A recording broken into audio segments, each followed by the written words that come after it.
What if art could help bring healing to the wounds from your complex childhood trauma? And what if healing could release and free your artistic expression? Click the link below to learn more about my new course called Art and Healing Beginning Watercolors.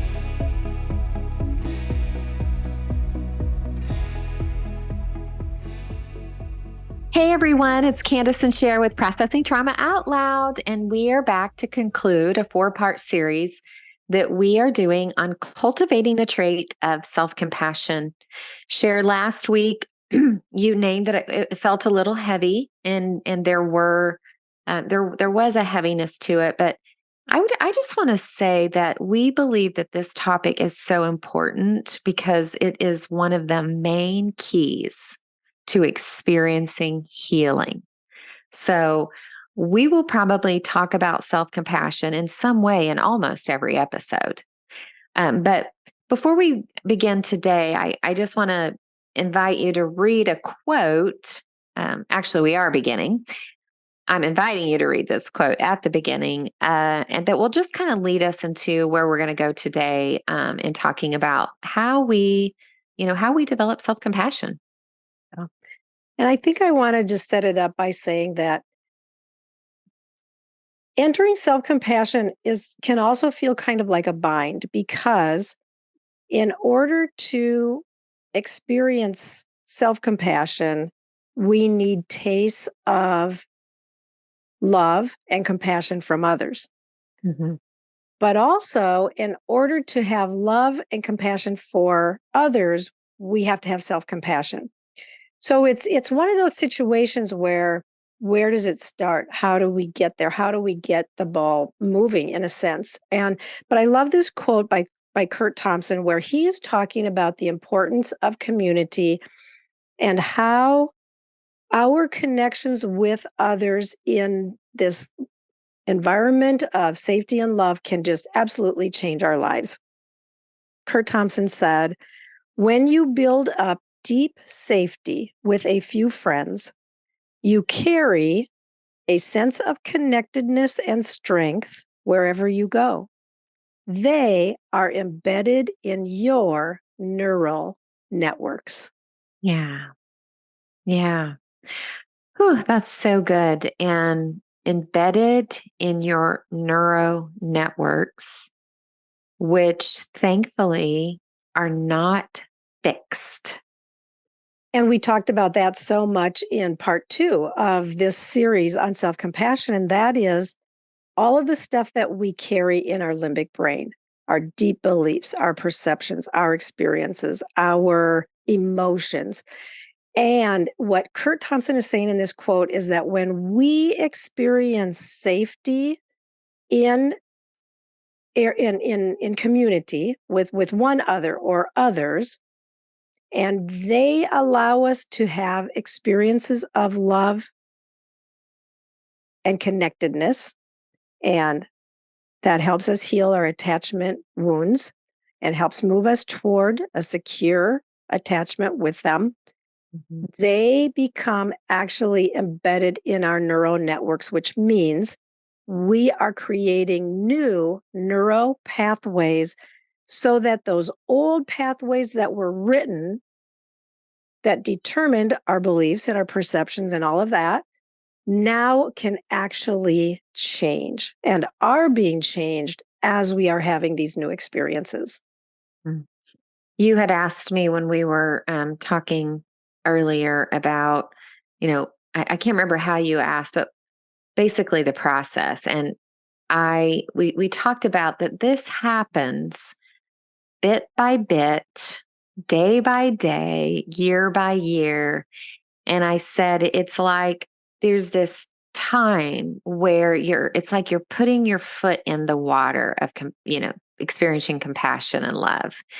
And it feels good. And yet it kind of scares you. So you pull back and you say, okay, is this real? Can I really trust it? Like you're going to be confronted with some of those perceptions and beliefs. But because it feels so good and so real, you develop the courage. Okay, I'm gonna make this personal. I'm going to show up again on Zoom with these women that I don't really know. But there's something happening that is like the courage to show up is there. And, we just met as a group, our Pearls group, and we have fun talking about at times we just like to talk about the story of how we develop trust for one another over time. It's the same with receiving love and receiving self-compassion and trusting it. Yeah. To have experienced and being in the context of ongoing experiences with this group of women where we show up, we bring our stories of harm and suffering. We can say, I suffered deeply, and we're met with care and kindness and people who are able to contain our stories and then move toward us. And yes, like you said, we love kind of just telling the story over and over of how the ways that one another have shown up for us has changed our lives. Mm-hmm. They are now, we passed this quote around in our group over the last few days. You all are embedded in my neural networks. I am embedded in yours. Like Yeah. that's how much impact we have had on one another's lives. Mm-hmm. And we pointed out that I don't know that I don't want to say the difference, but it can make a difference. So you and I have both been in groups before, and we've experienced a level of goodness. Not every situation we put ourselves in are trauma trained and informed people. It doesn't mean that we can't have goodness and experience goodness. But what we had talked about was we brought our deepest shame.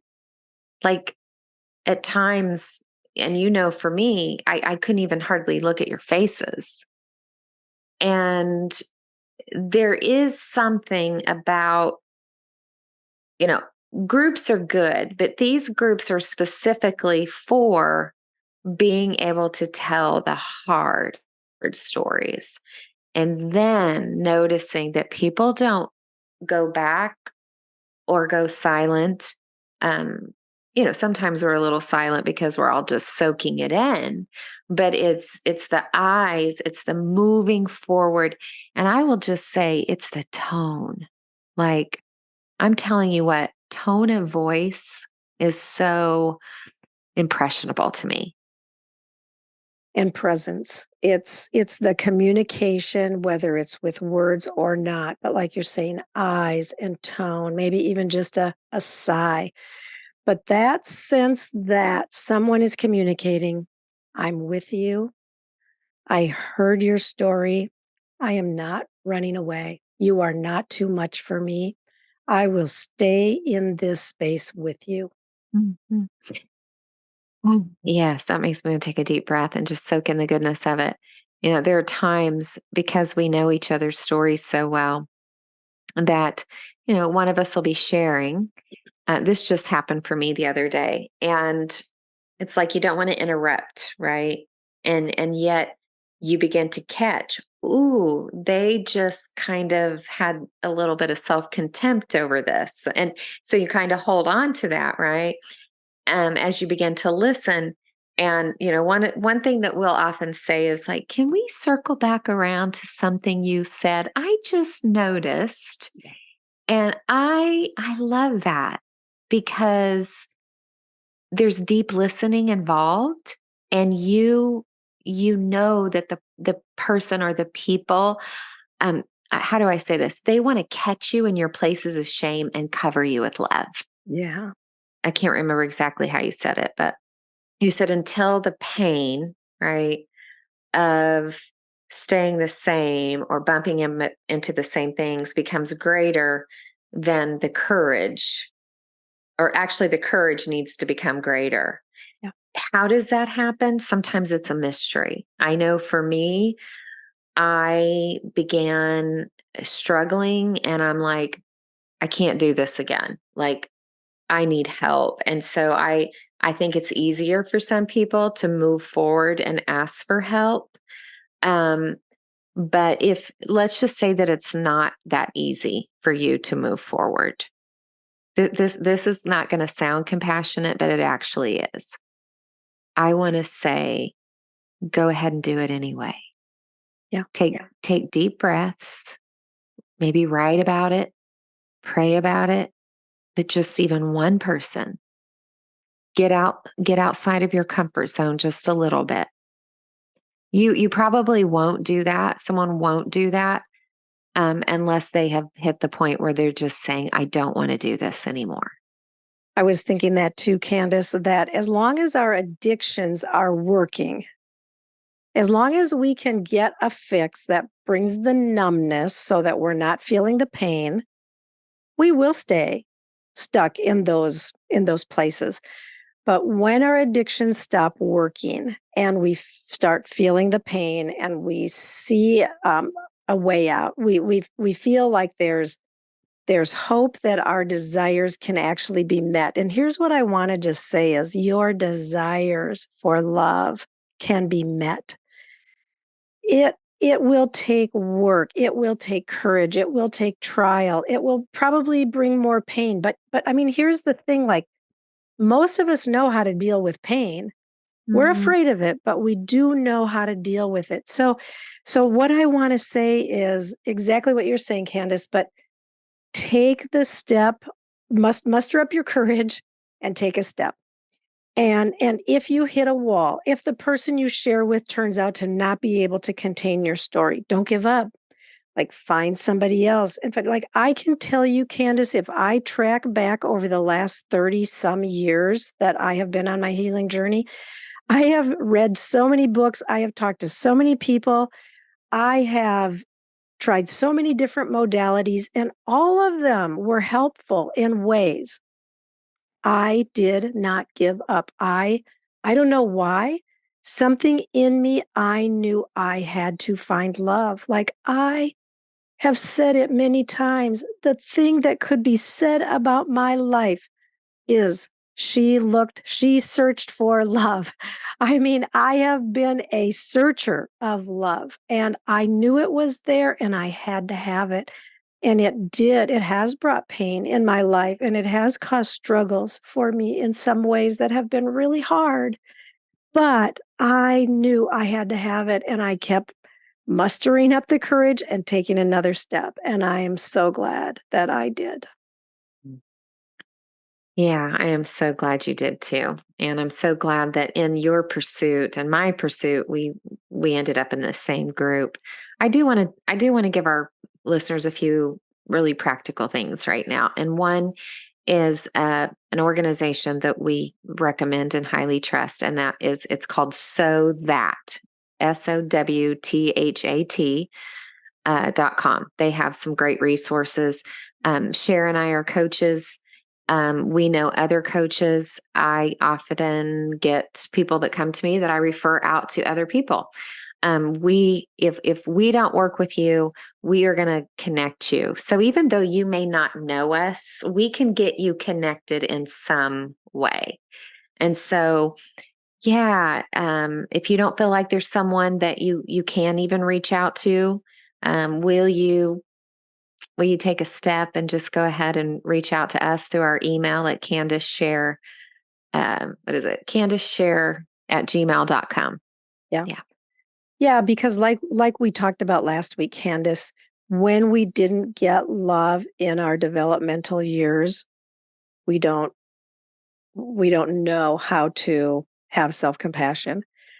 We have to experience good, clean, pure love where someone moves toward us in ways that can really help us find healing.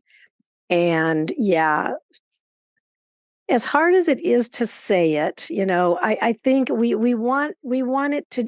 I wish it was just so readily available out there. Like, just go find someone and talk to them and tell them your story, and they will hold you and they will love you. And the truth is, most people do not know how to contain stories of deep harm. And that's why Kandace and I do, we so often recommend finding a story group or working with a trauma-informed coach or therapist, because these are the people that can help you actually, they can hold your stories. They can be with you in your places of deepest shame without turning away, and bringing the goodness that we needed as children, bringing it now in ways that change us so that they actually become embedded in our neural pathways, and the way we do life changes. I think all I have to say to that is amen, sister.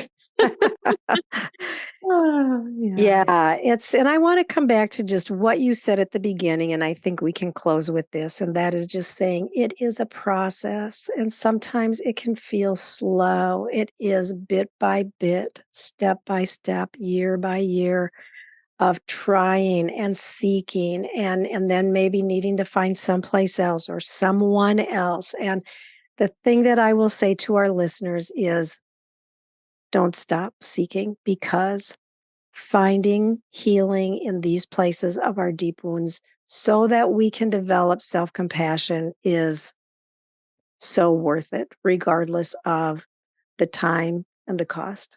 Mhm. Yes, very true.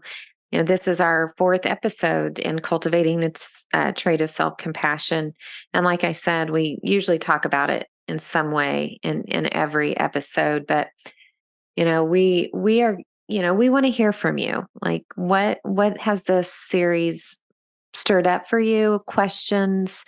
Yeah, reach out to us on our Facebook page, Processing Trauma Out Loud, or our website, Processing Trauma Out Loud, and our email. We love it when we hear from people who are listening to the podcast. Yeah, good to be with you today, friend. So good to be with you, Kandace, and I'm glad you're in my neural networks. Me too. I'm glad you're in mine. Love you, friend. Love you too.